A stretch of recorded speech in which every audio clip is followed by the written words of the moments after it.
Good evening, lovely people.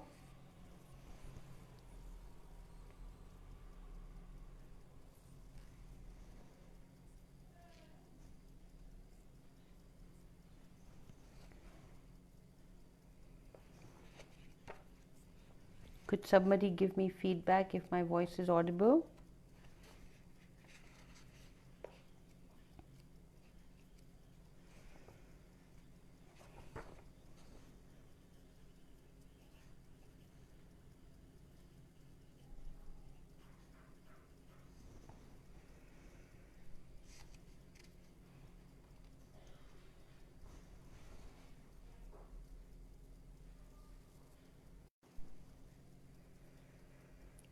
Hi, good evening. Can I get feedback, please, if my voice is audible?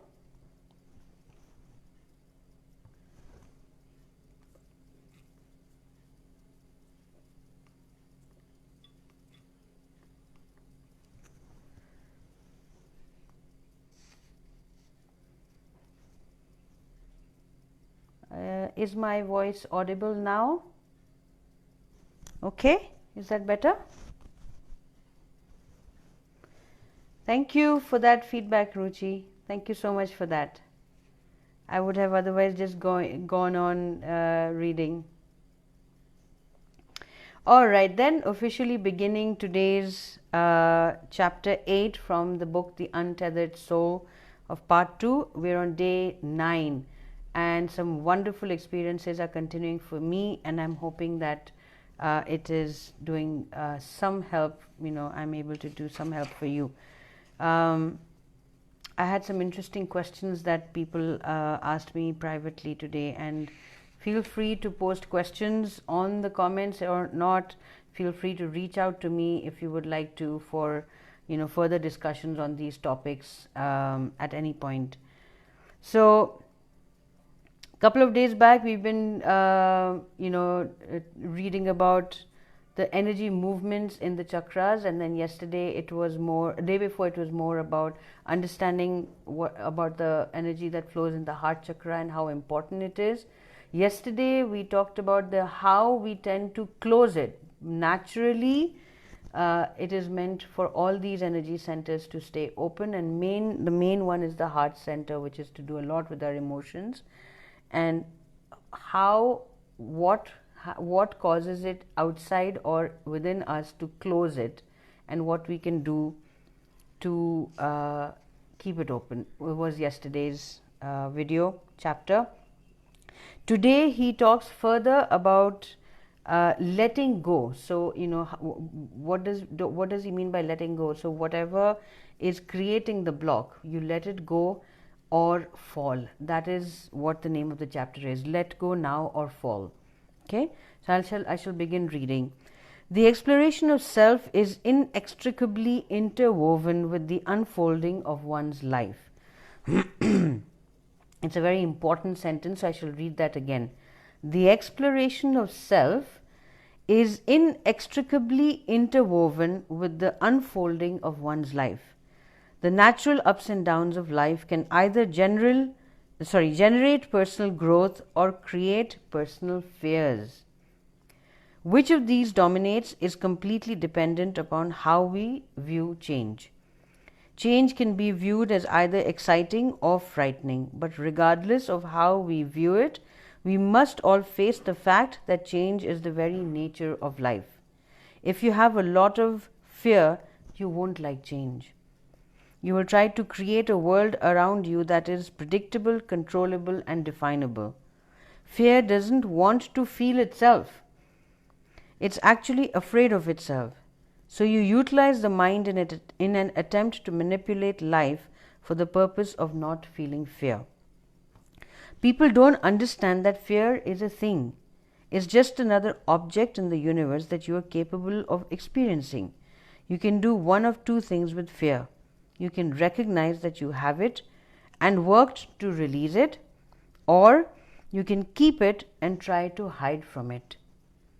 They end up keeping their fear and trying to prevent things from happening that would stimulate it. They go through life attempting to create safety and control by defining how they need life to be in order to be okay. This is how the world becomes frightening. This may not sound frightening, it may sound safe, but it's not. When you have fear, insecurity, or weakness inside of you and you attempt to keep it from being stimulated, there will inevitably be events and changes in life that challenge your efforts. Because you resist these changes, you feel that you're struggling with life. Now, very often on similar lines, that's what I also talk about, that fear is also like an energy, or an energy is vibration. And in the language of the universal law, vibration is just that, it's vibration. Vibrations are not perceived by the universe as a good thing or a bad thing. And the natural law of the universe is what it receives, it gives back multifold. Okay? So if the universe is receiving the vibrations of fear from us, as an individual, then we will only end up attracting people, situations, circumstances, events that keep feeding or keep triggering the fear, something or the other fear related. And today I had an amazing insight while I was reading this chapter for myself, which I will come to. I'll share that towards the end, but let me just continue over here. You see situations that happened in the past as disturbing, and you see things down the road as potential problems. Your definitions of desirable and undesirable, as well as good and bad, all come about because you have defined how things need to be in order for you to be okay. We think we're supposed to figure out how life should be and then make it that way. Only someone who looks deeper and questions why we need the events of life to be a particular way will question this assumption. I'm going to read that again, please. It's a very important thing.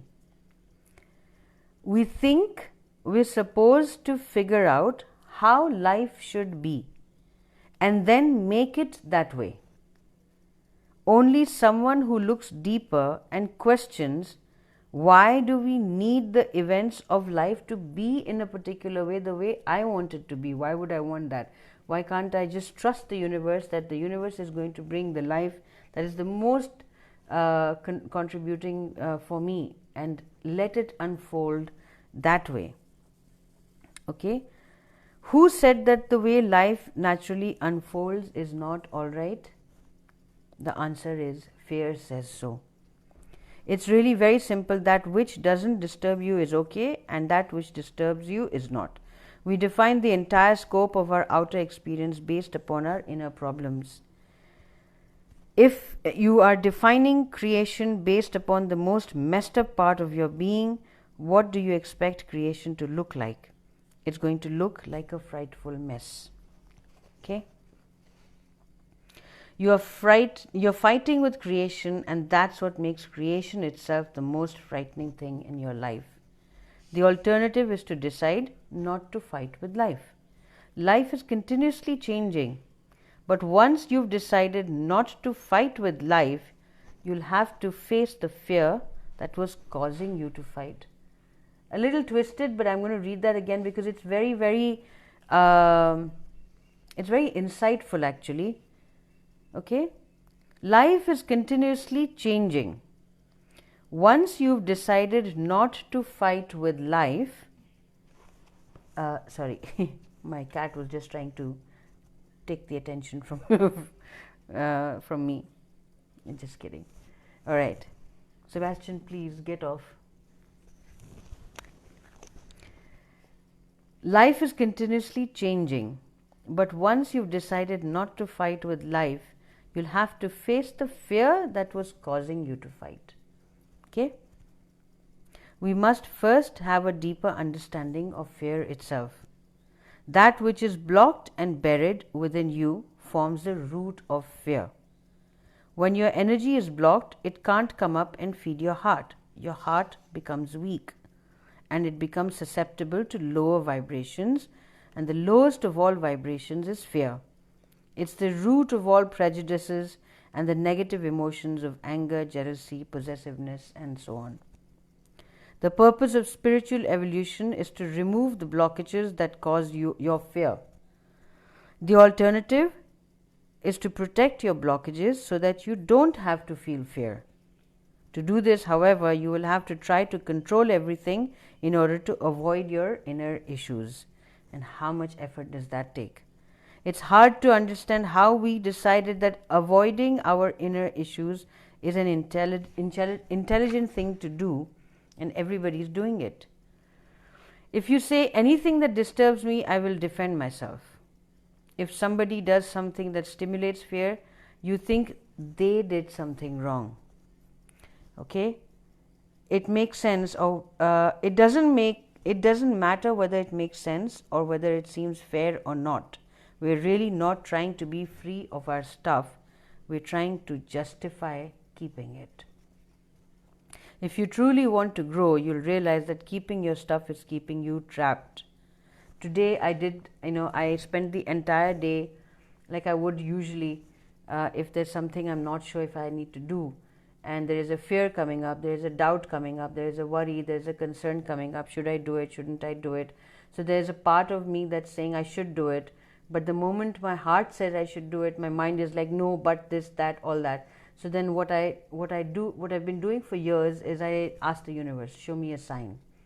And it's always worked for me. The universe somehow or the other shows me a sign.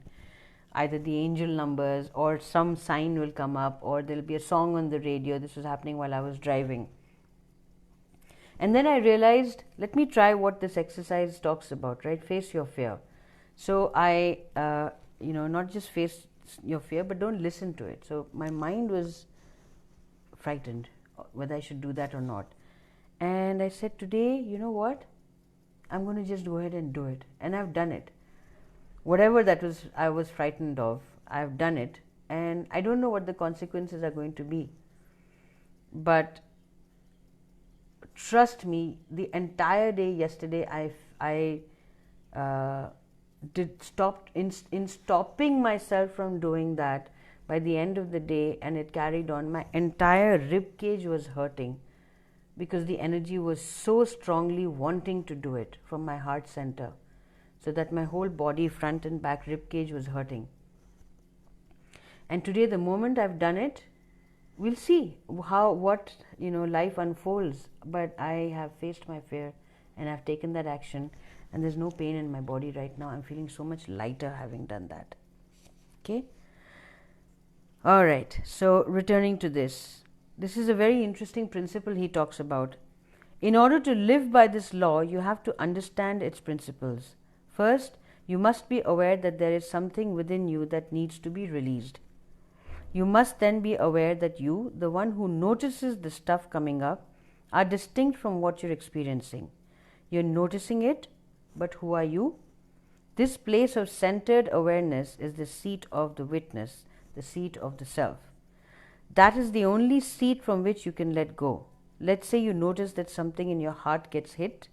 If you let go and stay in the seat of awareness, what you are noticing will pass. If you don't let go and instead get lost in the disturbed feelings and thoughts that arise, you'll see a sequence of events unfold so quickly you won't know what hit you.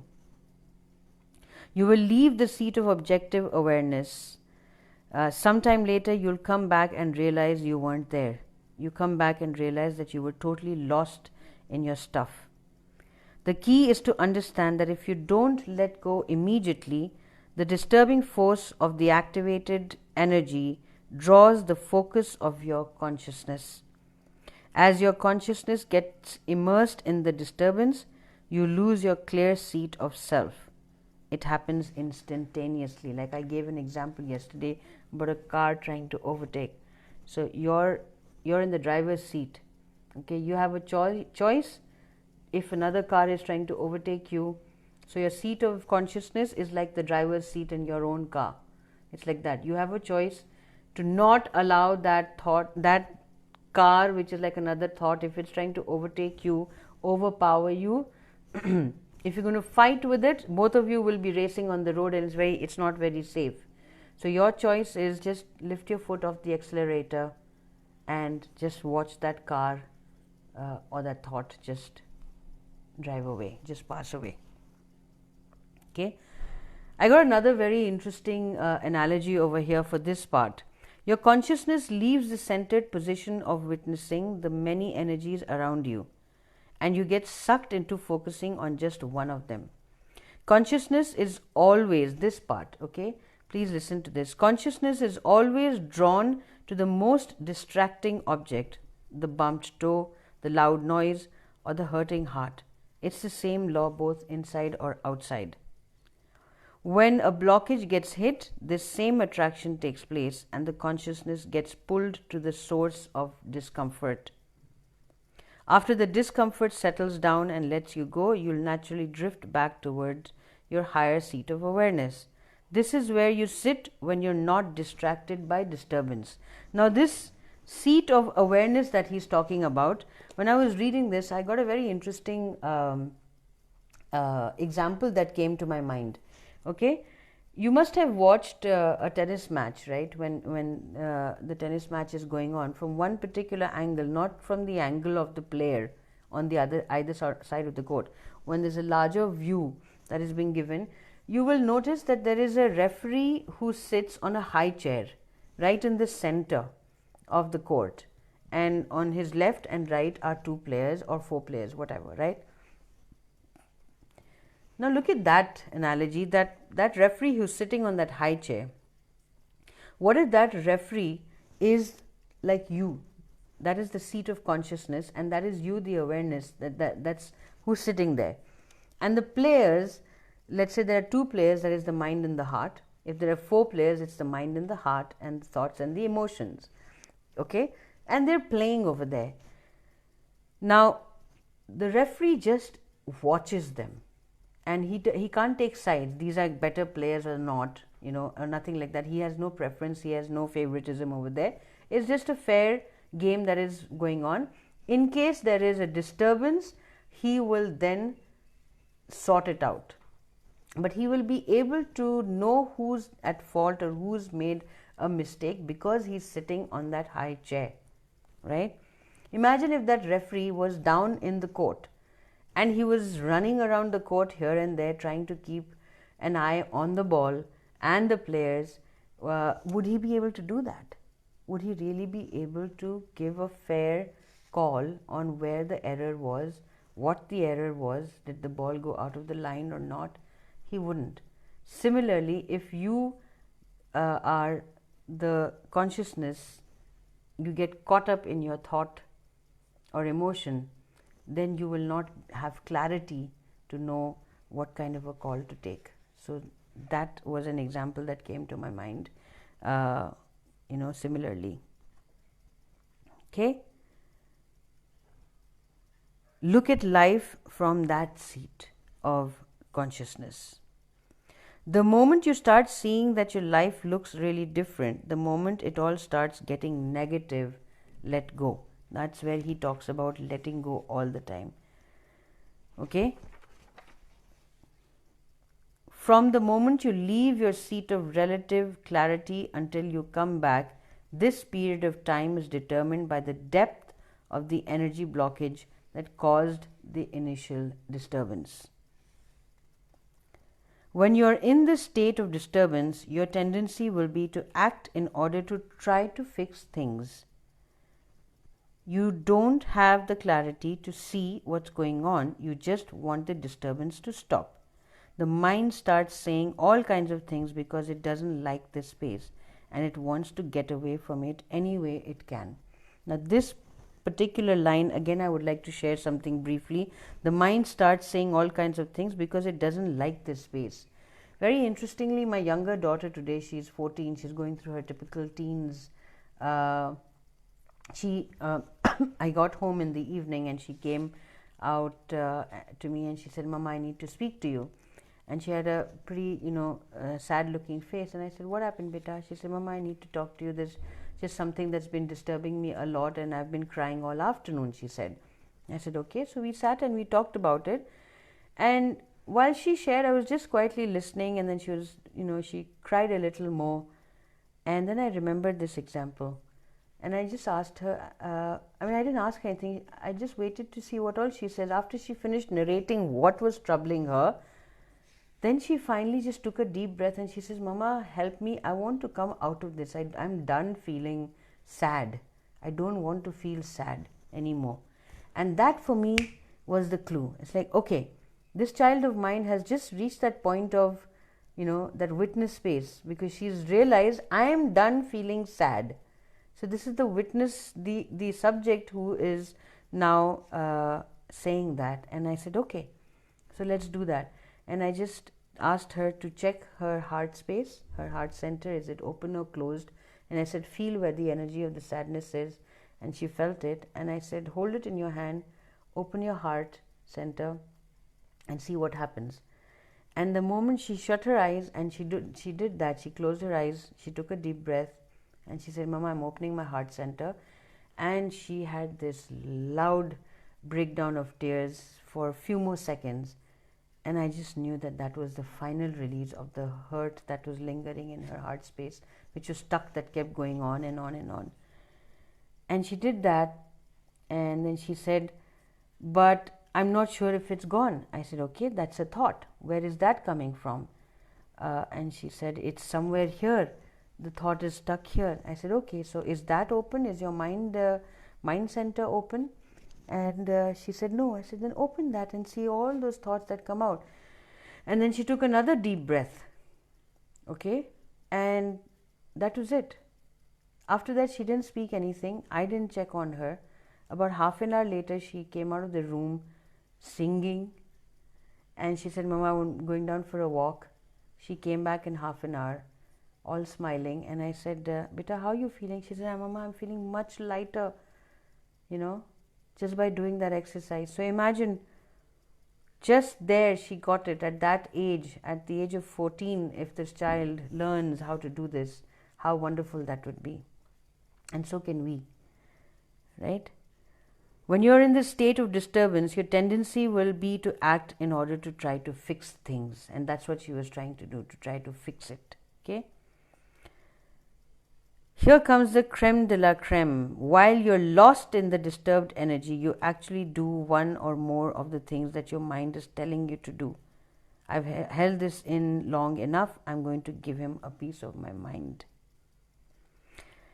It's one thing if the disturbance is going on inside of you, and it's another the moment you allow it to express itself, the moment you let that energy move your body.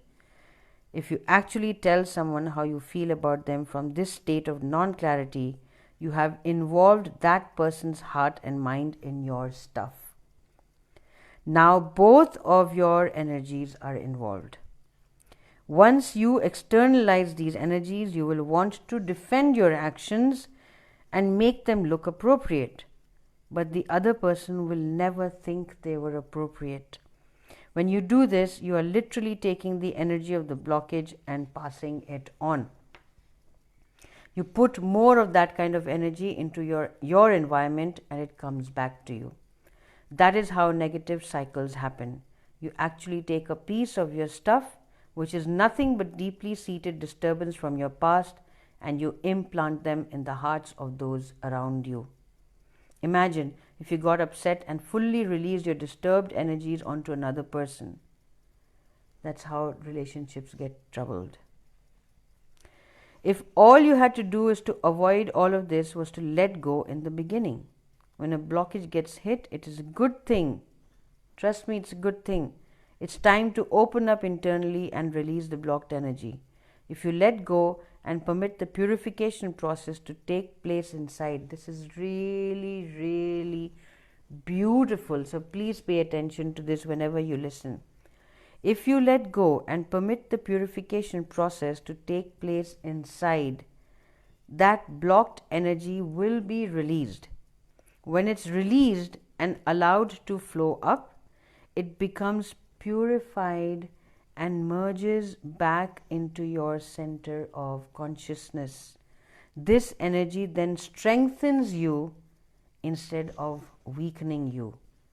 Use this lesson to strengthen you and resolve. Okay? Is that isn't it beautiful that that energy of hurt or pain or anger or fear or whatever, when you allow it to come up, you may feel those emotions for a while, but once it releases, it goes up into your consciousness, and then it comes back to you pure. Okay? And that turns into a lesson for you to grow. It strengthens your resolve. Don't do anything, just let go immediately and allow the energy to go back to the highest center of consciousness it can achieve. If you feel shame, let it go. If you feel fear, let it go. All of these are the remnants of the blocked energy that is finally being purified. You are a great being who has been given a tremendous opportunity to explore beyond yourself. The whole process is very exciting, and you will have good times and bad times. All sorts of things will happen. That's the fun of the journey. That which is holding you down can become a powerful force that raises you up. You just have to be willing to take the ascent. And that's the end of the chapter. Chapter 8 is over. We will start with chapter 9 tomorrow. Very interesting topic. The name of the chapter, Removing Your Inner Thorn. Okay? So hope to see you tomorrow.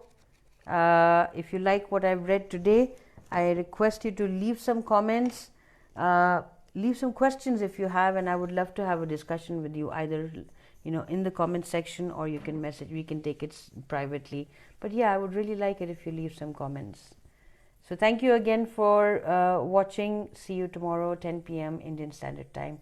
Take care. Good night. Love you.